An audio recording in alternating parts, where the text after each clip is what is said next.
Salut tout le monde, bienvenue sur le podcast AGB. Cette semaine sur l'émission, j'ai reçu la référence en calisthénie au Québec, Simon Amto. Qu'est-ce qui est drôle avec Simon et moi, c'est qu'on ne se connaissait pas avant d'enregistrer l'émission. Donc, on a appris à se connaître via la discussion. Et comment tout ça a commencé, c'est que j'avais posé une question sur Instagram en story. Je demandais aux gens quel invité je pourrais recevoir sur le podcast. Et c'est là que mon ami Alexandre Busque a identifié Simon. Et on a commencé à échanger ensemble sur Instagram. Puis on a dit, OK, let's go, on va faire un podcast ensemble. Et là, on a parlé dans l'émission de calisthénie. Qu'est-ce que c'est la calisthénie et comment s'initier à cette pratique-là de façon progressive et intelligente. Fait que j'espère que vous allez aimer cette discussion-là. C'était vraiment intéressant. Simon est vraiment cool comme être humain. Alors, je vous laisse sur la discussion que j'ai eue avec Simon. Bonne écoute!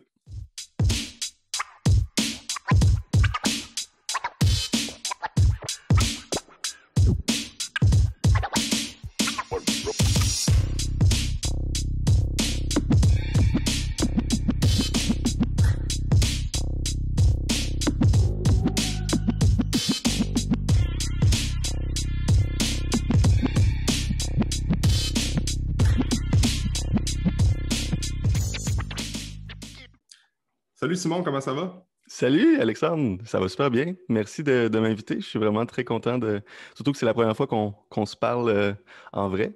Oui, c'est ça qu'on disait avant de débuter l'enregistrement. On fait comme apprendre à se connaître en même temps d'enregistrer un podcast. Fait que c'est quand même ça qui est cool avec ce genre de discussion-là. Là. Ouais. Fait que merci d'accepter l'invitation. Aujourd'hui, je pense qu'on va parler d'un sujet assez intéressant qui est la calisthénie. Mais avant, Simon, j'aimerais ça que tu te présentes. Qui est Simon Amto? C'est quoi ton parcours? Comment tu as débuté dans le monde de l'entraînement? Puis qui t'a fait justement transférer vers la calisthénie? OK. Pour monter, j'ai jamais été quelqu'un qui... quand j'ai commencé à m'entraîner, c'était vers 18-19 ans, un peu comme beaucoup de gars qui voulaient prendre un peu de masse parce que je pesais 120 livres mouillés. Là. J'étais très, très, très, très mince. Puis là, je voulais prendre un peu de masse musculaire quand je suis arrivé au cégep. J'ai commencé à m'entraîner, à faire de la musculation conventionnelle. Puis le premier coach que j'ai engagé m'a intégré des exercices d'haltérophilie. M'a intégré des exercices d'haltérophilie dans le programme. Donc, j'avais de l'épaulé en premier exercice. Puis j'ai vraiment aimé c'était l'exercice qu'il m'avait incorporé, puis je lui ai demandé c'était quoi. Il m'avait dit que c'était de l'haltérophilie. Et après ça, j'ai tombé en amour avec l'haltérophilie. J'ai fait 6 ans d'haltérophilie par la suite, puis c'était l'aspect là, vraiment plus la force qui m'intéressait, de aussi repousser ses limites, puis de voir que, tu sais, je regardais par exemple des athlètes qui pesaient, je sais pas, 140 livres, soulever le double de leur poids au-dessus de leur tête. Je me disais à quel point le corps humain est capable d'accomplir des choses incroyables. Puis ça m'a vraiment intéressé, puis c'est ça que j'aimais dans l'haltérophilie.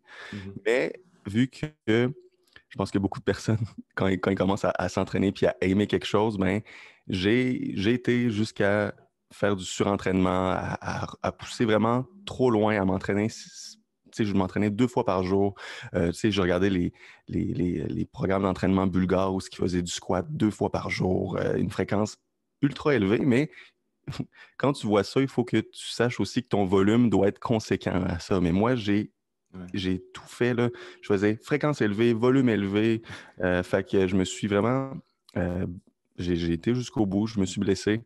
Et là, à partir de ce moment-là, je me suis rendu compte que je ne pouvais plus continuer comme ça. J'ai une mini déprime, qu'on pourrait dire. Une mini où ce que j'ai fait l'opposé. Donc là, quand je faisais l'haltérophilie, ma vie, c'était l'entraînement, tout ce qui gravite autour, manger, la nutrition, tout, tu sais, je prenais des siestes, tout gravitait autour de ça. Je voyais pas mes amis. Puis, quand je me suis blessé, ça a été l'inverse. Là, je sortais d'un bar, je buvais, ça a été l'opposé, là. Je suis quelqu'un de très all-in, là. Tu sais, quand je fais quelque chose, j'y vais vraiment à fond. Puis là, ça m'a montré que j'étais à fond dans l'entraînement. Là, j'ai comme été à fond dans la débauche, je pourrais dire. Là. J'ai perdu beaucoup, beaucoup de masse musculaire. Je suis revenu à un poids... Tu sais, j'ai pesé 190 livres quand je faisais l'haltéro. Là, je suis redescendu à 140, 150. C'était incroyable. Puis là, j'ai comme vécu les deux extrêmes, m'entraîner beaucoup, la débauche, puis là, j'ai vu, bon, il y a un juste milieu. Si je recommence quelque chose, je vais le faire comme du monde. J'ai expérimenté c'était quoi le surentraînement, j'ai expérimenté c'était quoi pousser trop loin. Puis là, je me suis dit, je vais recommencer quelque chose, mais pas l'haltérophilie. Puis là, c'est là que la calisthénie est arrivée, mais pas je savais pas c'était quoi au début. Je savais pas que ça s'appelait comme ça, la pratique que je fais. Puis j'ai cherché sur Internet comme entraînement au poids du corps, body weight training, des choses comme ça. Parce que depuis que j'étais petit, je regardais les Olympiques avec mon père. Puis les routines aux anneaux, ça m'a toujours impressionné de voir des athlètes faire la croix de fer, faire la planche sur des anneaux. Leur physique aussi était incroyable. Puis j'avais toujours gardé ça en tête de, OK, j'ai un corps, mais je le maîtrise pas. Je défie pas la gravité comme ces personnes-là. Ils sont incroyables. Tu sais. Je pensais que je savais faire un push-up, mais finalement, tu sais, quand tu regardes tous les points techniques d'un mouvement que tu penses que tu maîtrises, ben j'étais loin du résultat que j'étais loin de bien maîtriser le mouvement. Donc, je me suis dit, OK, je vais commencer ça. Puis ça venait rejoindre aussi l'haltérophilie, là, de repousser ses limites, tu sais, de la force aussi, je venais la retrouver là-dedans. C'est ce que j'avais dans l'haltérophilie qui m'intéressait. Dans la calisthénie aussi, je venais retrouver ce feeling-là. Puis en cherchant sur Internet, je suis tombé sur un gars qui est physiothérapeute, qui a lui aussi, il est là-dedans depuis très longtemps, puis il fait de la calisthénie. Sa chaîne YouTube était sharp, son contenu était vraiment super bien, tout était bien montré. Donc, j'ai commencé à suivre ces choses, à commencer à faire de la calisthénie. Puis là, je suis rendu que ça fait 4 ans que je pratique. OK. Puis, est-ce que tu entends? Ouais. Est-ce que tu entends? Ouais. T'entends les dings? Ah, non, non, non, non, non. OK, j'avais des notifications dans... Excuse-moi. Non, il n'y a pas de problème. OK. Pas de problème. OK, parce que j'ai... OK, parfait. Ouais. Donc, ouais, qu'est-ce que je voulais dire, c'est que... excuse-moi, tu vas faire du coupage de Ouais. montage. Ouais, ben, on regardera. Au pire, je vais juste enregistrer ça comme le plus vrai possible. Mais je pense que tu parlais de quand tu as découvert la chaîne YouTube, puis après ça, du physiothérapeute, puis après ça, tu étais parti Oui. un peu sur Ben, ça cette voie-là. que j'ai découvert sa chaîne, puis c'était vraiment du contenu de qualité, contrairement à beaucoup de choses que je voyais sur Internet. Ouais. Et c'est ça qui m'a poussé aussi à me lancer là-dedans. C'est à cause que je trouvais qu'il y avait un manque de contenu pour montrer comment débuter cette pratique-là. Il n'y a rien, on ne trouve rien sur Internet de comment débuter, du moins quand j'ai commencé, parce que on montre le résultat final, qui sont des mouvements tellement impressionnants, avancés, que quand tu regardes ça, en tant que débutant, tu te dis, ben c'est bien beau ce qu'il fait, mais jamais dans ma vie je serais capable de faire ça. C'est pas pour le commun des mortels, on pourrait dire, tu sais, des mouvements comme des tractions à une main, la planche, le front lever, c'est tous des mouvements que on voyait le résultat final, mais comment s'y rendre? Je trouve qu'il manquait de contenu là-dessus, donc c'est pour ça que j'ai commencé à faire plus de contenu là, éducatif.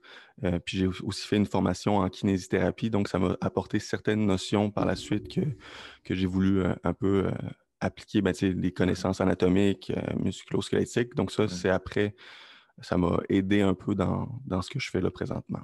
Ouais, c'est sûr. C'est comme connaître la biomécanique et l'anatomie dans ce genre de. Ben, dans l'entraînement en général, c'est vraiment, vraiment important. Mais côté calisthénie aussi. Là, fait que, puis tu sais, tu parlais aussi des gymnastiques aux Olympiques. Là, quand tu parles d'une maîtrise corporelle, elles sont incroyables là, quand tu regardes quelqu'un sur les anneaux. Puis moi, ça m'impressionne, ça n'a aucun bon sens. Là. Fait que ça, c'est cool. Puis, mais en gros, là, comme la calisthénie, c'est des entraînements poids de corps. Fait qu'explique un peu là, qu'est-ce que c'est la calisthénie pour un petit peu plus en détail, genre. Ben, on pourrait dire que c'est de la musculation sans matériel. C'est grandement inspiré de la gymnastique, mais l'objectif, c'est de développer son physique, de développer sa force et son physique grâce à son propre poids de corps, principalement.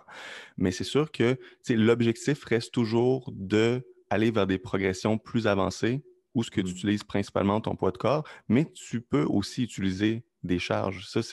Ça dépend quelle sorte de calisthénie que tu fais aussi. C'est sûr qu'il va toujours avoir les puristes, ceux qui refusent d'utiliser du poids ou mais par exemple, je fais du développé militaire, mais certaines personnes vont trouver ça un affront si tu dis que tu fais de la calisthénie. Ah ouais. Mais tu sais, mon objectif, c'est toujours d'aller vers des mouvements plus avancés Mhm. au poids du corps. Mhm. Mais c'est ça, c'est la musculation inspirée, musculation sans matériel inspirée de la gymnastique. Donc, on vient prendre certains mouvements de la gymnastique, mais l'objectif, c'est de développer sa force et son physique avec Mhm. son poids de corps. Mhm. Puis tu parles, tu sais, quand on parle de force relative au poids de corps, les gens en calisthénie, c'est incroyable. Ah oui. C'est fou, là. Tu sais, souvent, comme tu peux avoir du monde qui sont extrêmement forts, tu sais, côté force absolue, mais ça, souvent, c'est indépendamment de leur poids corporel. Fait que oui, ils peuvent lever hyper lourd, mais sont assez pesants, assez musculaires. Fait que c'est Mm. un peu normal, mais souvent, tu regardes soit les gymnastiques ou des gens qui font de la calisthénie, ils pèsent genre 170 livres, puis ils lèvent 2 fois le poids de leur corps, ou ils sont Vraiment. capables de faire des trucs incroyables que quelqu'un qui est assez fort ne serait pas nécessairement capable. C'est ça qui est cool avec cette discipline-là, c'est que tu as l'aspect force qui est beaucoup présent. Tu es capable d'aller chercher une certaine prise de masse musculaire. On fait juste regarder les gymnastiques aux Olympiques. Comme on parlait tantôt, ils ont des dos hyper Ah développés, ils oui, ont les épaules. les épaules, les biceps, c'est incroyable. Ouais. Puis tu as aussi l'aspect fonctionnel de la chose qui est quelque chose qui est souvent négligé là, dans le monde de l'entraînement. De plus en plus, on en parle, mais tu sais, c'est pas tout le monde qui intègre ça dans leur training régulièrement. Là. Fait que, Vraiment. Tu sais, c'est drôle parce que si on regarde présentement mes entraînements, tu sais, si on regarde les personnes quand ils intègrent des exercices au poids du corps dans leur programme, dans leurs entraînements, ils vont souvent le faire à la fin de leur entraînement ou juste, tu sais, un finisher de push-up ou des choses comme ouais. ça. Donc, ils vont utiliser, oui, des variantes, des exercices au poids du corps, mais moi, ce que je fais, on dirait que c'est l'inverse, c'est je vais prioriser toujours mes exercices au poids du corps et je vais Ah, assister ma progression, mon programme par des exercices d'isolation avec de la charge ou, par exemple, je viens utiliser le développé militaire pour m'aider dans un exercice comme le handstand push-up au poids du corps. hmm, Donc, c'est toujours avec l'objectif de m'aider pour mon entraînement de calisthénie. Mais ce que je OK. vois, par exemple, souvent, c'est du monde qui font du bench, puis ils viennent faire un finisher de push-up. Ils vont comme venir complémenter un peu. Donc, c'est un peu Ouais. l'inverse qu'on pourrait dire. Ouais, ouais, Mm. c'est ça, tu fais le chemin inverse. OK, c'est intéressant, ça. Ouais. Mm. Mais, ouais. Puis, ce qui est cool avec ça, c'est que ça se fait partout, tu sais. Mm. C'est que souvent, tu peux acheter une paire d'anneaux, comme nous autres, on avait acheté une paire d'anneaux sur Amazon pour, je pense, 50$ là, dans le premier confinement. Puis, quand les gyms étaient fermés, on allait au parc dehors, puis on attachait les anneaux alentour comme d'un poteau de balançoire. Là. Ben oui, partout. Puis là, on Mm. attachait ça, fait qu'on était capable de faire des chin-ups. Tu peux avoir n'importe quelle prise de chin-up aussi avec un anneau, des dips, Ah, des tu peux ring tout rows, comme on faire. appelle. Ah, tu peux tout faire, là, c'est n'importe quoi. Puis j'ai tellement été raqué là, quand j'ai intégré ça la première fois. Là. Moi, je faisais des dips dans un gym avec une V-bar. C'est comme Ouais. quelque chose que je fais assez régulièrement. Puis quand je suis Eh, arrivé avec des dips sur un anneau, j'étais là, oh, OK, là, l'instabilité, ben oui. pas la même game, là. Puis j'étais tellement raqué, là. Fait que, tu parles de progression, justement. C'est comme dans n'importe quoi. Quelqu'un qui veut s'initier à la calisthénie devrait commencer progressivement, puis lentement, mais sûrement aussi, comme dans n'importe quoi. Là. Vraiment. Ben, tu sais, c'est ça. La progression est moins évidente que. La surcharge progressive est beaucoup moins évidente Ouais. qu'avec des exercices au Mhm. gym. Tu sais, le bench, tu rajoutes du poids. Oui, tu peux jouer sur plusieurs facteurs, mais Mhm. la surcharge progressive reste toujours plus évidente qu'en calisthénie, où il faut que tu joues avec les leviers, avec ta position de corps, avec plein de choses, Mhm. que c'est facile de se perdre là-dedans. Puis il y a aussi tellement d'exercices et aussi tellement d'exercices qui ne servent à rien. Tu sais, des exercices Ouais. qui sont voit sur Internet que finalement, ils ne vont pas avoir autant de répercussions que certains autres exercices qui sont beaucoup plus efficaces. Donc, ça, c'est la chose qui est vraiment moins évidente en calisthénie, là, c'est vraiment la surcharge progressive. Ah, carrément. C'est sûr que là, comme tu dis, il faut vraiment y aller vers d'autres manières pour progresser. Là. Mm. Puis, tu sais, il y a des exercices que dans le gym, on fait comme un push-up ou une planche. Souvent, les gens vont faire ça d'emblée puis vont dire ah, c'est facile, on est tous capables de faire des push-ups, on est tous capables de faire des planches qui sont vues comme des mouvements assez basique. Mhm. Mais en réalité, quand c'est bien fait, puis tu maîtrises, bien, que tu veux vraiment exécuter le mouvement de la bonne manière, d'engager les bons muscles, push-up, veut pas, c'est pas tout le monde qui est capable de faire un push-up de la bonne Vraiment. manière, puis d'engager les bons muscles, puis de garder une bonne posture, même la planche. Tu sais, moi, la planche, c'est une variante d'exercice que j'intègre dans ma périodisation vraiment plus tard, là. C'est pas quelque Mhm. chose que je mets tout de suite dans une première phase de training parce que c'est pas tout le monde qui est capable de maintenir une position, d'engager les abdominaux, Ouais. de vraiment là, focusser sur les muscles qu'on veut travailler et tout ça, là. Donc, il y Mais a tu as plein plein de choses. d'exercices comme ça que. Ouais, il y a plein de choses à penser, tu sais, ou juste certaines, comme la rétroversion du bassin est très Ouais, importante en calisthénie, là. C'est ouais. aussi abaisser les côtes puis la rétroversion pour justement engager plus les abdominaux pour Mhm. certains mouvements où ce que tu dois maintenir une bonne tension corporelle et aussi être droit parce que l'esthétique du mouvement est aussi important en calisthénie, tu sais, Ouais. non seulement c'est pour avoir une bonne technique, pour être plus efficace, Efficace. mais ouais, mais aussi, c'est d'avoir un bel alignement, que le mouvement soit beau, soit bien fait. Puis ça, Mhm. la rétroversion du bassin, là, c'est quelque chose que c'est tellement difficile pour certaines personnes à juste comprendre, à appliquer, à mettre dans un push-up, dans plein d'exercices, ou juste les scapulas, le mouvement scapulaire, là, de les faire passer de rétraction, protraction, tout ça, c'est tellement compliqué. Mhm. Donc Mhm. ça, c'est complexe, là, si tu Ouais. intègres toutes ces affaires-là. C'est pas juste un simple push-up. Non, c'est ça, exact. Tu sais, tu parles de rétraction puis d'engagement scapulaire. Il y a combien de monde au gym ou qui pratiquent de l'activité régulièrement qui ne sont même pas capables de juste garder le bras barré puis de tu sais, bien filer la scapula, de la rétracter, de la protracter, de la baisser, puis d'avoir un bon feeling à ce niveau-là. Mm. Puis ça les limite terriblement dans leur progression, que ce soit dans les mouvements de tirage. Puis éventuellement, les blessures sont plus à risque de blessure parce qu'ils ne sont pas capables d'avoir un certain contrôle scapulaire, Mhm. comme on dit. Puis ça, c'est probablement la base. C'est important dans le gym, mais encore plus en calisthénie, j'imagine, là. Ouais. Fait que, Pour le haut du corps, c'est vraiment les omoplates, les scapulas, c'est ta fondation, là. C'est mhm, vraiment ça c'est super important, non seulement pour l'engagement musculaire, pour tout, là, tu sais, pour bien sentir tes lattes dans une traction, tu sais, juste de l'abaissement scapulaire, c'est des choses que le monde ne pense pas. Les dips aussi, de garder toujours les épaules basses.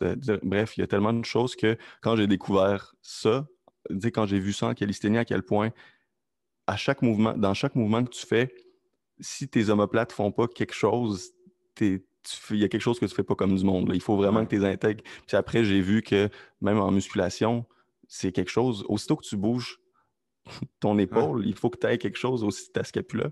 tout le Mais temps. ça, c'est quelque chose que j'ai découvert avec la calisthénie et qu'après, quand je suis revenu en musculation, quand j'ai réintégré des exercices, j'étais là, bon Dieu que je le faisais pas quand je faisais du gym. Mon Dieu que Ouais. c'est ça, c'est quelque chose que j'avais aucune idée. Ah ouais, c'est ça. Puis la scapula est autant importante dans les mouvements de bas de corps, comme tu sais, dans le gym, un deadlift, un Ah squat. oui, Il ben faut que oui. tu aies un feeling scapulaire aussi pour, exemple, dans un squat, bien écraser ta barre au niveau du trapèze, puis d'avoir les omoplates engagées. Mm, Puis même affaire dans un deadlift, par exemple, là, mm, c'est super important, là. Ouais. Puis, tu sais, comme quelqu'un qui écoute ça aujourd'hui, puis là, commence à s'intéresser à la calisthénie, puis là, il regarde ça aller un peu, puis il va lire un peu sur Internet. Comment est-ce que cette personne-là pourrait s'enligner ou progresser, là, des conseils de base que tu pourrais donner à ce genre de personnes-là qui veulent débuter la calisthénie, mais qui ont peut-être juste un petit background au gym en entraînement, mais sans plus. Tu sais, c'est quoi les conseils généraux que tu vas donner à les personnes pour ne pas se blesser et de s'assurer de toujours progresser continuellement? mm. C'est sûr qu'il y a une certaine base. Tu sais, quand je regarde la première fondation de tout, là, les deux premiers exercices que tu dois maîtriser, c'est le push-up et le ring row, le tirage inversé, OK. pour pouvoir te faire aller vers le dips et la traction. Donc, en calisthénie, ça va être comme tes quatre exercices pour le haut du corps là, que tu veux maîtriser pour ensuite, avant même de penser à tous les mouvements que j'appelle les mouvements plus sexy, là, les mouvements que tout le monde veut réussir en calisthénie, le handstand Ouais. push-up, la traction à un bras, la planche, le front lever, c'est tous des mouvements que le monde veut embarquer là-dedans trop rapidement.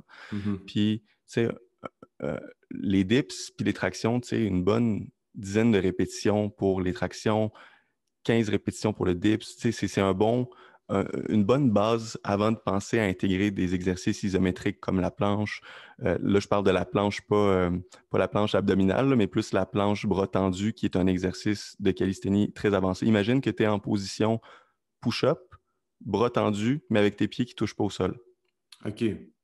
C'est OK, ouais. un mouvement de... C'est comme le front lever que je t'ai parlé Ouais. tantôt en position horizontale, mais à l'envers. Donc, tu t'inclines tellement vers l'avant avec les bras tendus que tu as tes OK. pieds qui quittent le sol. Fait que tu sais, j'essaie de faire l'allusion un peu là, pour bien comprendre. C'est comme si tu avais deux haltères que tu tenais à bras tendus en avant de toi en élévation frontale avec la moitié de ton corps dans chaque main. Ah, OK, ouais.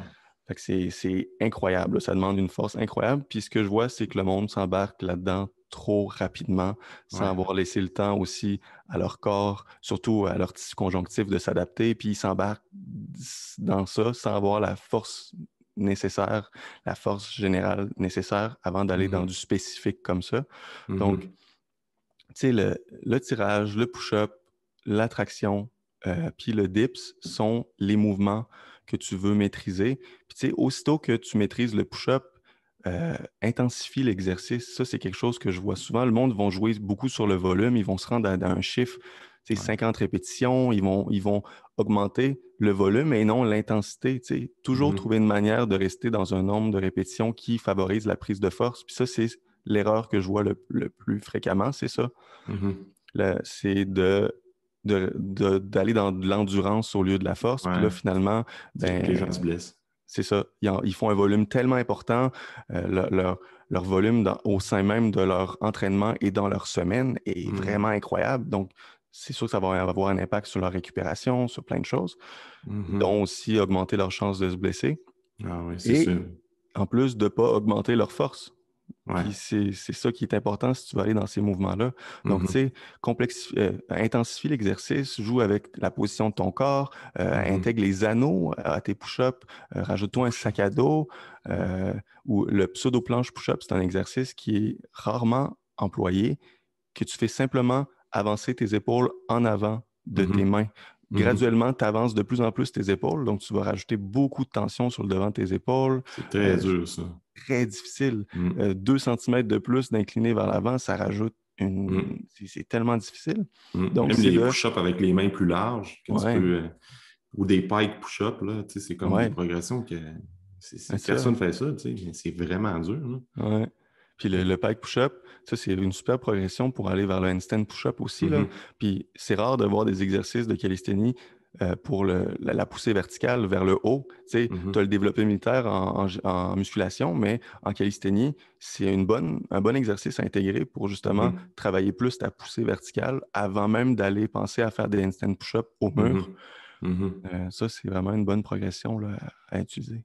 Ah Mm. oui, vraiment, ça. Puis tu touches un bon point que, tu sais, avec la pandémie, il y a tellement du monde qui se sont mis à s'entraîner à la maison, puis ils ont juste, admettons, les push-ups, continuer à en faire, mais seulement faire plus de répétitions, puis d'aller vers l'endurance. Puis il y a aussi un affaire qui est important à comprendre, c'est que faire des push-ups, faire des push-ups, tu as vraiment filé ton push-up. Comme on parlait tantôt, Mhm. c'est que, tu sais, si tu es au sol, puis tu essaies vraiment de créer de la tension, tu mets tes mains dans le sol, puis tu essaies de créer de la friction le plus possible pour activer tes muscles au niveau des pectoraux, les triceps également, d'engager la scapula et tout ça. C'est parce que la prise de masse musculaire et prise de force, c'est tout le temps qu'est-ce que le muscle va percevoir comme stimuli. Tu sais, souvent, il y a L'attention. la tension dans le muscle. Fait qu'il y a plein de gens qui vont faire des push-ups, puis finalement, ils n'ont quasiment pas eu d'effet au niveau du pec. C'est juste les articulations, les ligaments qui Ouais. ont pris le choc parce qu'ils n'ont aucun contrôle. Fait que ça, c'est vraiment important à prendre en compte là, pour les gens qui s'entraînent encore à la maison en ce moment. Mais Là. Fait que, puis puis, ouais, les vas-y. défis, les défis qui sortaient, là, c'est juste ça qu'on voyait au début de la pandémie. Là, je devenais fou. Là. C'était des Mhm. défis là, sans push-up, sans air squat. C'était Ouais. toujours sur l'endurance à côté. Puis après, le monde, il venait dire que tu peux pas gagner de la force en t'entraînant à la maison. Puis c'est ce que je fais depuis 4 ans. Tu sais, Ouais. c'est ce que je fais de gagner de la force parce que c'est la force qui m'intéresse le plus. Puis quand Mhm. je voyais ça, même des entraîneurs dire ça, j'étais là, ben c'est juste un manque de connaissance de savoir quel exercice utiliser, puis Mhm. tu sais, quoi prioriser, quoi faire. Parce que là, tu leur fais juste faire des exercices, des séries avec un volume incroyable, puis Mhm. tu leur montres juste que le bodyweight, c'est juste bon pour l'endurance musculaire, puis à Mhm. faire des air squats, puis des exercices faciles. Tu Ouais. sais, fait que ça a été au début de la pandémie, là, c'était fou raide, là, les Ah défis, ouais. là. C'est ça, c'était juste haute répétition, puis Ouais. aucun ajustement au niveau du volume, de l'intensité, là. Fait que, Tous les jours, all-in, ouais, ouais, ah, c'est c'était ça. fou. Tu sais, je dis pas de temps en temps, comme une fois par semaine, tu fais un genre de training comme ça parce Ah qu'il ben y a oui. un genre de Mm. challenge. OK, good. C'est comme, ah ouais, on va travailler extrêmement métabolique, on va vraiment suer, puis Mhm. ça va être vraiment du high rep. Mais à chaque jour, c'est là que le monde se blesse, puis c'est là que le monde trouve qu'ils n'ont pas de résultats à la maison parce que ça ne concorde pas avec leur objectif de 1. Puis c'est ça, ils sont tannés de faire tout le temps les mêmes exercices aussi, tu sais, veux pas, avec quand tu ne connais pas toutes les progressions en calisthénie que tu peux avoir avec ton poids de corps, ben, les push-ups, c'est tout le temps des push-ups inclinés ou déclinés ou à plat. Tu ne vas pas varier tes angles, tu ne vas pas Ah varier oui. c'est ça, la position anatomique du corps par rapport à la gravité. Tu sais, Mm. fait que c'est important à considérer ça. Là. Vraiment. Puis, tu sais, tantôt, tu parlais de tout le temps garder ton nombre de répétitions dans une optique de prise de masse musculaire, prise de force. J'imagine que c'est un peu le même nombre de répétitions que tu vas utiliser dans un gym euh, pour l'hypertrophie, pour la force. Là. Ouais. Tu joues avec le temps sous tension un petit peu, tu complexifies les exercices. Ouais. Tu sais, OK. je périodise mes entraînements comme que je faisais, tu sais, en haltérophilie, mais tu sais, c'est vraiment un peu, là, présentement, qu'on s'est parlé un peu avant même d'enregistrer, là, on a eu Mhm. une discussion où ce que je te disais que présentement en calisthénie, ils viennent s'inspirer beaucoup dans tout ce qui est programmation, périodisation, de ce qui se fait en powerlifting. OK. Parce que c'est un peu la même chose, c'est accumulation, intensification, Mhm. réalisation, tu sais, la période où ce que tu réalises tes mouvements pour lesquels que tu t'entraînes. Mhm. Réalisation, c'est là comme si tu avais ta compétition où ce que tu essayes Mhm. de faire le mouvement que Mhm. tu travailles depuis un bout. Puis c'est comme ça que je fonctionne depuis le début. Tu sais, il y a une période accumulation, parce que là, le volume est plus élevé. Après ça, intensification, je baisse le volume, je monte l'intensité. Puis après Mhm. ça, je vais dans une phase que j'appelle une phase technique, une phase de skill, où ce que là, je pratique beaucoup les mouvements techniques, les mouvements vraiment plus techniques et difficiles de calisthénie. Donc, OK. c'est comme ça que je fonctionne. Puis, tu sais, le nombre de répétitions, c'est ça là. Mais le gros de mon année, je reste vraiment dans euh, je te dirais, là, de 3 répétitions à. Mais non, pas le gros de mon année, mais dans les phases où ce que je suis plus sur force, là, je vais toujours. C'est rare que je descends en bas de 3 répétitions, vu que c'est Ouais. très difficile au niveau des articulations. Mhm. Tu sais, si je le fais, je vais rester genre 3, 4 semaines là-dessus, puis après, OK. je le fais jusqu'à temps que je commence à. Quand je ressens au niveau du coude, au niveau de Ouais. certaines articulations, je slack, là. Mais Mhm. ouais, c'est le gros de mon année, je pourrais dire que c'est dans du 6 à 8 répétitions, là, que j'aime Mhm. rester là-dedans. 5 à 8 répétitions, ouais. Mhm. Mais puis c'est exactement ça dans le monde de l'entraînement, dans ma périodisation annuelle. Quelqu'un qui s'entraîne plus en gym, là, qui veut prendre la force et prendre la masse musculaire, la répétition moyenne qu'il va faire, c'est 6 à 8. Ben, 6. C'est comme Ouais. la rep moyenne qu'il va aller chercher. Là. Fait que dans les phases de volume, un petit peu plus d'accumulation. Fait que là, on va aller chercher le 10 à 12 répétitions.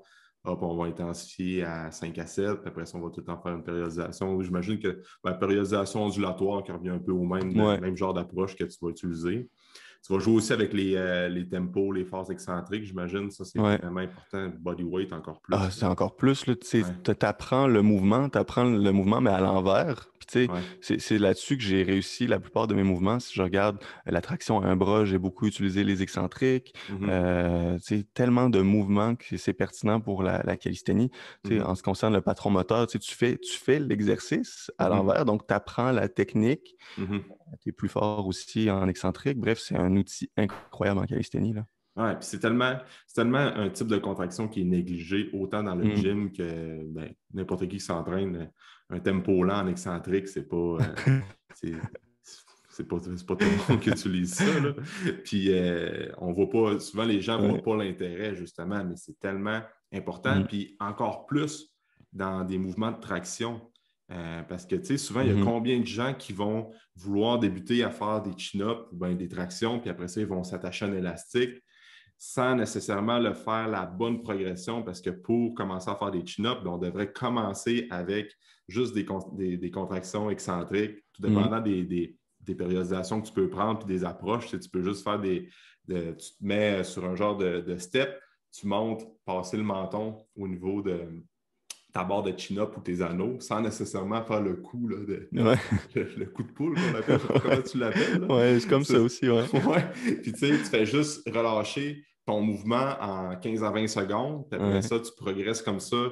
Tu essaies de faire le plus de répétitions possible en retenant 15 à 20 secondes. Tu essaies de gagner une rep à chaque semaine, par exemple, ou faire des pauses excentriques, des pauses isométriques dans ta force excentrique. Là. Ah, les pauses, c'est super utile. Ouais. Ça marche super bien là, dans la partie que tu as le plus de difficultés. Ou, c'est souvent, là, puis même, c'est un exercice que tu peux continuer longtemps. Là. Chez beaucoup de mes clients, je leur fais rajouter, par exemple, 5 livres quand ils sont rendus capables de rajouter un peu du poids là, à leur excentrique. Ça, là, c'est même pour ceux qui sont capables de faire déjà 2 répétitions de traction, c'est un outil que je continue à travailler, à intégrer pour qu'ils puissent augmenter leur nombre de répétitions en complément avec d'autres choses où ce que tu travailles la partie concentrique. Mais sinon, c'est un outil incroyable. Là, on parle des tractions, mais autant qu'un tirage inversé ou bien des push-ups ou bien n'importe quoi. Là.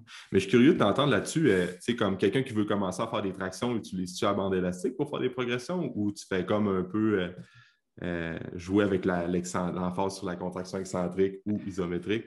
Comment tu approches ça dans ton... Je vais, par exemple, sur les journées, par exemple, qui a une fréquence de 2 fois semaine pour ces tractions, la première journée, je vais lui faire des excentriques. Je vais lui garder toujours un exercice qui vient travailler la partie concentrique. Donc là, comme assistant, je vais mettre du tirage inversé. Donc du rowing, du ring row. Puis dans la deuxième journée, là, je vais lui faire travailler, par exemple, des tractions avec élastique ou traction avec assistance des pieds au sol. Ça, c'est aussi quelque chose que je vois rarement, mais qui est super. Tu mets les anneaux ou la barre ou une Smith Machine à une hauteur que quand tu es... C'est vraiment difficile à expliquer sans vidéo, là, que tu viens mettre tes pieds en avant de toi, mais tu gardes toujours tes hanches vis-à-vis tes épaules, puis là, tu t'aides le moins possible de tes pieds pour juste apprendre le pattern, le mouvement. Puis là, tu peux te mettre sur la pointe des pieds, juste sur un gros orteil, par exemple, puis t'aider le moins possible. Puis ça, c'est hot parce que je l'utilise, parce que l'élastique, la lacune avec ça, c'est qu'il t'assiste énormément en bas et il t'assiste moins en haut. Ou est-ce que c'est la partie la plus dure? C'est ça. Mais avec ça, l'assistance des pieds, c'est à toi de décider quand en mettre plus ou en enlever. Fait que ça, c'est le fun. Quand la personne, elle sait que c'est sa faiblesse, là, elle peut en mettre un petit peu plus d'assistance pour s'aider un peu plus. Quand elle sait qu'elle est forte, elle relâche la tension puis elle s'assiste moins. Ça, c'est un autre outil qui ça a vraiment eu de très bons résultats avec beaucoup de mes clients. Donc, je fais toujours ça. Une journée où je fais des excentriques et l'autre journée que je viens leur faire une version avec assistance soit d'élastique ou de leurs pieds, mais en gardant toujours le tirage inversé comme exercice d'assistance de volume où ce que je mets plus de répétitions. Mais comme exercice principal, c'est les deux que j'utilise. J'alterne entre excentrique et assistance. Parce que c'est ça, avec la deuxième journée que tu parles, où ce que tu vas utiliser une genre d'assistance pour la aider dans sa phase concentrique, mais elle va justement se pratiquer à engager les bons muscles, travailler le patron moteur qui est vraiment important. Puis c'est une composante qu'on n'a pas, qu'on ne va pas chercher nécessairement quand on fait juste des excentriques là, par exemple. Et sur le psychologique, c'est tellement important. Ça, parce que j'avais des clients qui étaient capables de faire là, des descentes d'excentriques qui pouvaient se rajouter 20 livres dans leurs excentriques, mais ils n'étaient pas capables de monter, de faire la partie concentrique. Parce que juste psychologiquement, ils n'avaient jamais pratiqué. C'était aussi une cliente que, psychologiquement, elle dit, ben oui, j'arrêtais pas de lui faire du renforcement positif. Tu es capable, je suis sûr que tu es capable. Mais vu qu'elle avait jamais pratiqué la montée, puis que pour elle, c'était un défi, un challenge, elle se mettait des barrières, puis elle arrêtait. Elle avait peur de forcer pour la montée. Elle engageait, elle commençait le mouvement, puis elle arrêtait, elle choquait. Le fait de lui intégrer des exercices avec l'élastique, ça lui a donné l'assurance, puis il a pris 2 semaines, puis elle était capable, là, puis elle en faisait même 3 répétitions.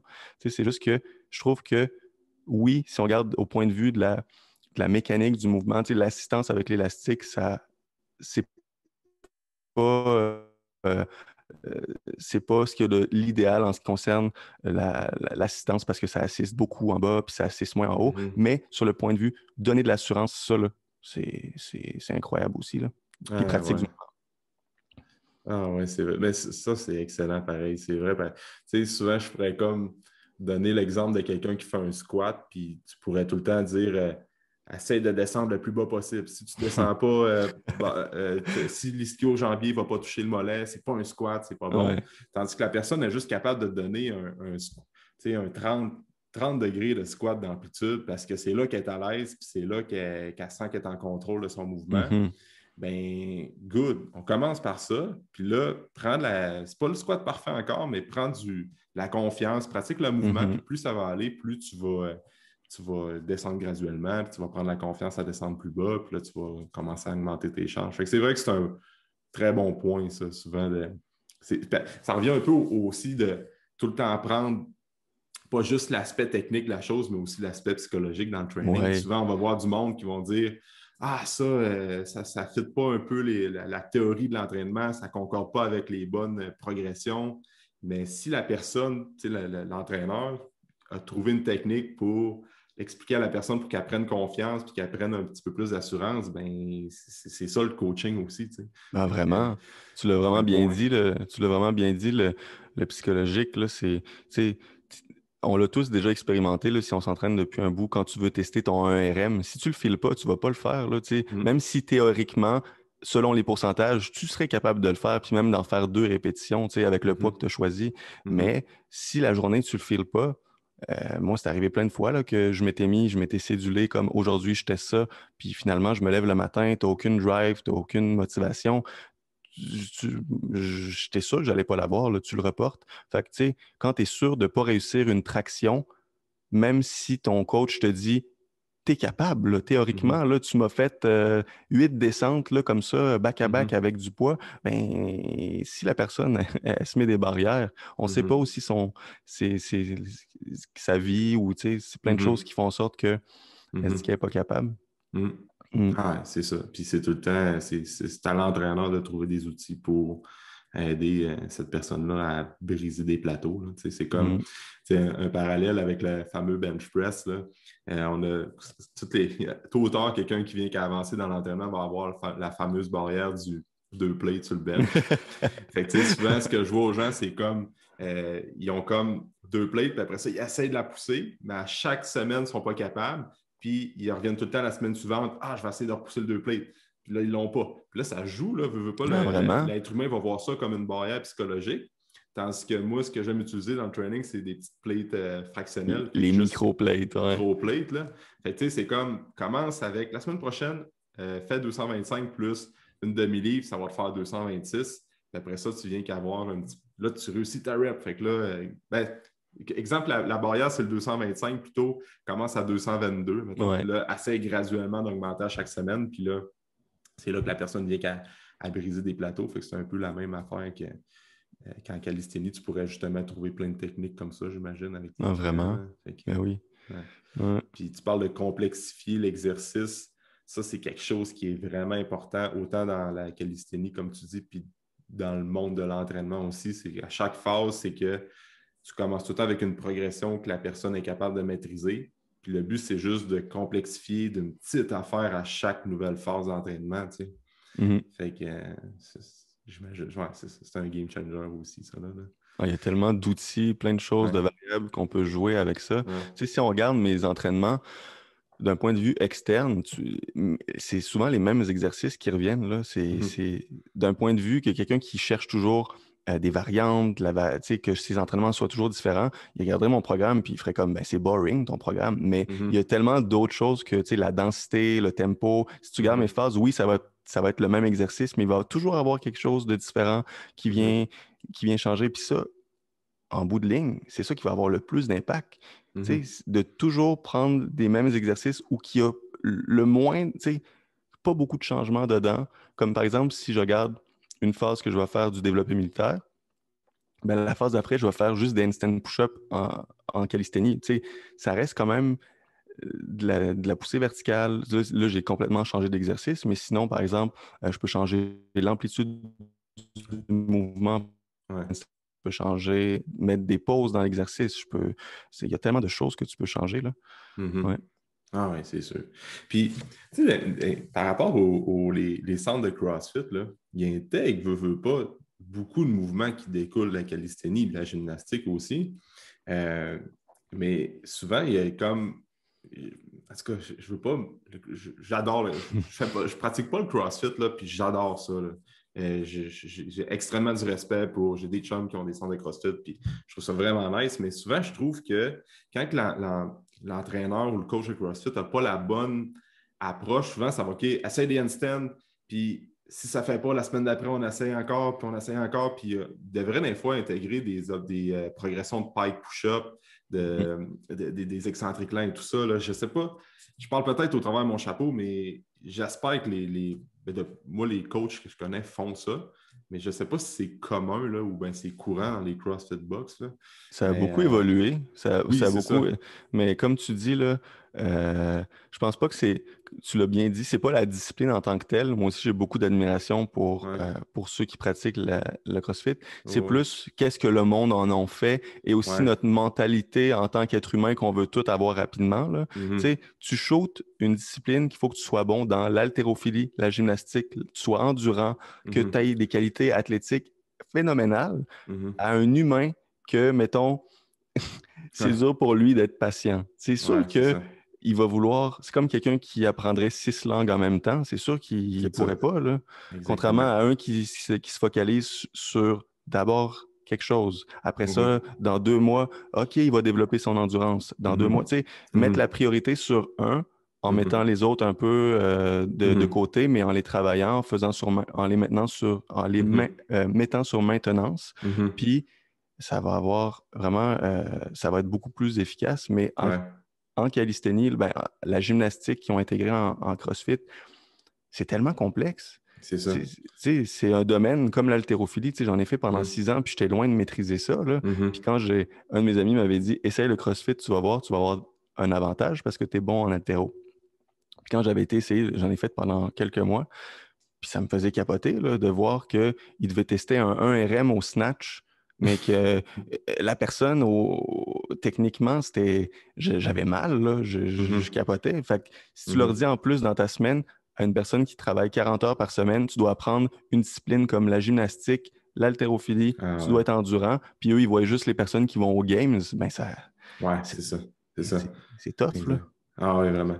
Tu sais, si je pourrais le reformuler, c'est pas la faute des coachs, c'est juste la faute de la société C'est que ça. les gens comme Hey, CrossFit, je vais me mettre en shape. All right, on y va, on commence. Puis là, tu vois du monde que ça fait 8 ans qu'ils font du CrossFit. Fait que c'est sûr qu'ils sont rendus d'un, c'est des machines de guerre, ils sont comme vraiment avancés. Puis là, toi, tu veux te mettre en forme le plus rapidement possible. Mhm.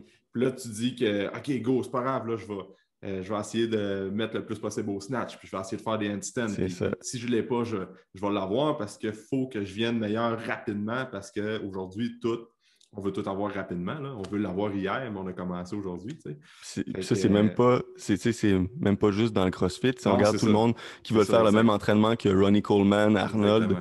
tu sais, ils veulent déjà être genre à l'Olympia, puis tu sais, ils Mhm. viennent de commencer. Mhm. Quand ce gars-là, il est peut-être sur du stock, puis C'est il est ça. peut-être aussi, il s'entraîne depuis des années, des années, des années. Ouais, c'est ça. C'est vrai que c'est la même chose pour le CrossFit. Puis aussi, quand tu regardes les athlètes de CrossFit aux Games, si tu regardes, mettons, Matt Fraser, c'est un gars qui était haltérophile avant d'être. Ah ben, ouais. Tu sais, il était un pro, un spécialiste dans ce qu'il faisait Mhm. avant d'être Mhm. généraliste. Mhm. Camille Leblanc-Vazinet, elle faisait de la gymnastique, elle était Mhm. spécialiste, fait qu'elle pouvait se concentrer sur autre chose. Elle pouvait Mhm. développer son. Matt Fraser, il a développé son endurance, Mhm. mais il n'y avait pas à mettre beaucoup d'efforts dans l'haltérophilie. Ça, c'est Ouais. quelque chose que beaucoup de personnes ne prennent pas en compte et qui est tellement important, c'est que Mhm. ils ont une base, puis ils étaient spécialistes avant d'être généralistes. Mhm. Mm. Ah ouais, c'est ça. C'est vraiment important à prendre en compte parce que tu prends l'exemple de Ronnie Coleman, c'était une bête, mais il avait un background de powerlifting avant. Aussi, C'est ouais. comme. Fait que, il y a tout le temps à regarder un peu. Oui, c'est comme des modèles, puis c'est vraiment inspirant, mais c'est regarder un peu qu'est-ce qu'ils ont fait avant. Tu sais, là, on parle de. On veut pas bâcher le CrossFit, mais c'est la même affaire dans le gym aussi. Tu sais, il y a du monde qui C'est arrive qui veulent partout. prendre la masse, puis dans n'importe quelle discipline, c'est un peu. C'est partout. C'est ça. Aujourd'hui, en 2021, si on veut tout avoir Ouais. rapidement, parce que bon, l'influence des réseaux sociaux et tout ça, là, on pourrait en parler longtemps, là, mais fait que Ouais. c'est ça. Puis en calisthénie aussi, là, c'est ça que je vois, les personnes qui veulent déjà être à des mouvements qui ça prend des années à avoir, mais qui veulent l'avoir dès la première année. Tu sais. C'est bien de se fixer des objectifs, mais il faut être réaliste aussi. Tu sais. Faut se dire Mhm. qu'il faut que faut que tu laisses à ton corps le temps de s'adapter si tu veux pas te blesser. Puis après, le Mhm. monde, ils vont dire, ah ben, j'ai essayé la calisthénie, puis c'était de la merde parce que je me suis blessé, donc c'est un sport que tu te blesses. Ouais. Mais finalement, c'est ta pratique, c'est qu'est-ce que tu en as fait, c'est tu as Mhm. voulu aller trop rapidement. Puis c'est ça que je vois souvent, puis c'est ça que aussi que j'essaye de dire, là, c'est que tu as des étapes, puis il faut que tu prennes ton temps. Puis ça, c'est important, c'est la qualité avant la quantité. Puis Mhm. dans C'est le ça. CrossFit, dans le C'est ça. gym, dans la Exact. calisthénie, dans la société, dans les entreprises, dans tout ce qu'on voit, c'est le monde qui veut aller rapidement, là. Mhm. Puis plus tu prends le temps de fonder ta base de la pyramide, plus le sommet va être haut aussi. Mm. Souvent, il y a du monde qui vont extrêmement vite, mais ils n'ont pas pris le temps de fonder une bonne fondation solide. Puis là, ben, plus la base est petite, moins le sommet est haut. C'est un concept de base applicable partout. Tu sais. Vraiment. Fait que tu sais, le monde qui dit qu'ils se sont blessés encore là au CrossFit, par exemple, c'est parce que le CrossFit en soi n'est pas dangereux puis est même bénéfique pour le corps quand c'est fait graduellement puis intelligemment puis avec une bonne approche, autant que la calisthénie puis l'entraînement puis n'importe quelle discipline. Tu sais. Mm. Fait que, c'est cool ça. Puis comment, tu sais, comme dans l'avenir, là, c'est sûr qu'avec tout ce qui s'est passé, on en parlait tantôt de ton côté, la pandémie, tu avais déjà une clientèle déjà à la maison. Tu sais, tu travaillais À beaucoup la avec des gens maison. qui s'entraînaient à la maison, puis comme toi, ça a juste mieux été en 2020. Ça Ouais. va continuer d'être encore plus populaire, la calisthénie, parce qu'on entend de plus en plus parler, de Ouais. plus en plus de gens s'intéressent à ça, surtout avec tout ce qui s'est passé dans les derniers mois. Et qu'est-ce qui va, tu sais, le monde de l'entraînement va changer aussi dans les prochaines années. Comment tu vois ça, la calisthénie évoluer dans les prochaines années avec les gens qui vont s'entraîner peut-être un petit peu plus à la maison, qui vont vouloir peut-être trouver des formules hybrides entre centre d'entraînement et entraînement à maison. Tu vois ça comment, là, l'avenir de la calisthénie? Ben, pour avoir eu plusieurs clients qui m'ont contacté pour dire Hey, je t'ai contacté parce que je peux plus m'entraîner au gym, je veux trouver une alternative pour continuer à, mettons, prendre la force ou conserver ma masse musculaire. Puis finalement, ils ont eu des résultats qu'ils ne pensaient pas avoir. Ils ont gagné de la masse musculaire. Mais tu Mhm. sais, beaucoup de personnes vont y goûter puis ils vont y prendre goût. Fait que je pense Mhm. que oui, comme tu as dit, il va y avoir du monde qui vont faire des entraînements hybrides. Là, ils vont faire, mettons, intégrer du bench, intégrer des exercices qu'ils aimaient, mais ils vont intégrer. Une chose est certaine, c'est qu'il va y avoir plus de calisthénie dans les programmes, je pense. Il va y avoir Ouais. plus d'exercices au poids de corps, plus des anneaux aussi. Je vois de plus en plus même de bodybuilders intégrer des push-ups aux anneaux, Mhm. des dips aux anneaux. Beaucoup de personnes en utilisent de plus en plus. Puis ça, je suis content. Donc, je pense que ça, juste dans les moteurs de recherche, là, j'ai vu que Bodyweight Training, ça avait monté là, en flèche à cause de la Ouais, pandémie. c'est sûr, Donc, c'est sûr. donc, je pense que ça va continuer. Je pense que le monde, ils ont vu que c'était faisable. Si c'est sûr que ça dépend si on fait des défis avec 70 push-ups par jour ou des affaires de même. Ça, non. Mais ceux qui ont vraiment pu essayer des exercices autres que des push-ups, qui ont pu voir un peu c'était quoi, qui ont fait de la recherche, qui sont tombés sur des vidéos, qui ont vu que tu pouvais aller plus loin que tes simples air squats puis tes simples push-ups. Je pense que ça donne envie de continuer là, si c'est bien appliqué, ouais. Ah, c'est sûr. Puis comme tu dis, de plus en plus de gyms vont avoir des anneaux à disposition pour leurs membres, puis juste d'ajouter des variantes. Puis c'est vrai. Puis moi, personnellement, de mon côté, j'ai intégré encore plus d'exercices qui découlent de la calisthénie avec des clients. Puis ils ont des super bons résultats, là. Ils viennent, ils ont un bon effet d'entraînement pendant leur training. Le lendemain, ils sont courbaturés, ils voient des meilleurs développements musculaires, plus de transfert dans leurs mouvements. Comme un bench ou un overhead press, par exemple. Fait que c'est ça, la pandémie n'apporte pas que du mauvais. Là. Je pense que Mm. vraiment, là, ça va vraiment rester. Puis ce qui est cool, comme on disait, c'est que tu pars avec tes anneaux, tu t'en vas au parc, tu t'en vas faire un petit training Mais oui, l'été à la place d'aller dans le gym. Fait que je pense que la c'est. liberté que ça apporte, Ouais. c'est incroyable, là. Ça, c'est ce que Ouais. ce que j'ai vraiment aimé dans la calisthénie, tu sais, quand je faisais de l'haltérophilie, si je partais en voyage, ben, je stressais. J'étais comme, mais je vais m'entraîner comment, tu sais? Mhm. Mhm. Euh, je vais devoir trouver un gym pour continuer à pratiquer mes mouvements. Mais là, avec la calisthénie, tu sais, je suis parti en voyage 7 mois avec ma blonde, puis la seule affaire que j'avais, c'était ma paire d'anneaux puis des barres parallèles. Ah Puis, ouais, tu c'est sais, ça. on était parti en auto aux États-Unis, puis Ah tu ouais. sais, on avait une application où ça donnait tous les parcs qui étaient dans Ouais. les alentours. Ouais. Puis on trouvait un parc, j'arrivais, j'accrochais mes anneaux après un arbre ou après une balançoire pour enfants. Je m'entraînais, j'avais un gym partout, puis Ouais. tu C'est t'entraînes ça. dehors en plus, tu sais, c'est Ouais. génial. Ah ouais, c'est ça. Nous autres aussi, comme cet été, on partait en camping pendant 3 4 jours, exemple. Puis on était là, j'ai pas eu le temps de m'entraîner, ben, on amenait les anneaux, puis on Ouais, s'entraînait dehors. Fait que c'est ça, l'aspect liberté de la chose, c'est quand même vraiment. très cool quand tu es en voyage. Fait que c'est hot pour ça. Puis j'avais plus le stress aussi de je vais plus continuer à progresser parce que Mhm. ça, en haltéro, ça me dit, c'était un stress que j'avais, que je me disais, ah non, Mhm. shit, je dois mettre mes progrès sur pause parce que je peux plus m'entraîner Mhm. optimalement. Mais là, avec ça, j'ai continué à prendre de la force puis à Mhm. progresser en voyage pendant 7 mois. Là, tu sais, j'ai vraiment bien Mhm. progressé, ouais. Mhm. Ah, crime. C'est intéressant, ça. C'est quand même c'est une belle discussion. Je suis content d'avoir abordé ce sujet-là avec toi, Simon. Ben, Surtout que merci tu es beaucoup. comme la référence en calisthénie au Québec, là. Il En n'y en tout a pas cas, beaucoup. non, c'est ça. Fait que je trouve que tu fais un bel job. Puis sur les réseaux sociaux, c'est cool ce que tu fais, les exercices sur les réseaux sociaux. C'est inspirant. Puis tu offres du bon contenu aussi, là. Fait que Merci c'est beaucoup. ça. C'est vraiment apprécié. Ouais, puis ben, aussi, tu as comme une plateforme en ligne, je pense que les gens peuvent. Euh, ben, explique un peu ta plateforme en Ouais. ligne où ce que les gens peuvent s'initier à la calisthénie avec toi. Ben, on pourrait voir ça un peu comme pas une académie, mais une plateforme en ligne pour apprendre et progresser apprendre la calisthénie et progresser dans cette discipline-là. Donc, OK? c'est comme un peu des cours où ce que tu vois comment bien faire les mouvements, tu as des vidéos techniques sur chacun des mouvements et des programmes adaptés selon ton niveau et ce que tu es capable de faire. Et c'est comme du coaching euh, personnalisé, on pourrait dire, parce que je suis là 7 jours sur 7 tous les Mhm. jours, c'est ma priorité et je vais toujours donner du feedback. Je vais Mhm. modifier les programmes aux besoins. Donc, c'est vraiment pas juste un cookie butter, un programme, un template Ouais. que je donne de même, puis arrange-toi avec ça. Là. C'est vraiment de l'assistance que je suis là 7 jours sur 7 et que je viens personnaliser, donner du feedback. Et ça s'appelle l'Arène. Puis OK. c'est une plateforme que j'ai créée avec ma copine. OK. On a créé ça il y a 2 ans. Puis là, il y a plusieurs membres là, d'un peu partout dans le monde. C'est vraiment le fun. La Ah, c'est communauté est nice. vraiment géniale. Puis Ouais. je suis très, très content d'avoir ça. Surtout avec la pandémie, là, j'ai été très content d'avoir ça. Ouais, c'est sûr. Puis quand on parlait de. C'est tellement important de commencer n'importe quelle discipline puis de se faire encadrer. Fait que les gens qui écoutent, je pense que si vous voulez vous initier à la calisthénie, c'est directement aller sur la plateforme à Simon puis de commencer avec des bonnes progressions. Puis de cette manière-là, vous allez tomber plus en amour avec la discipline parce que ça va être une progression logique sans vous blesser également. Tu sais. Mhm.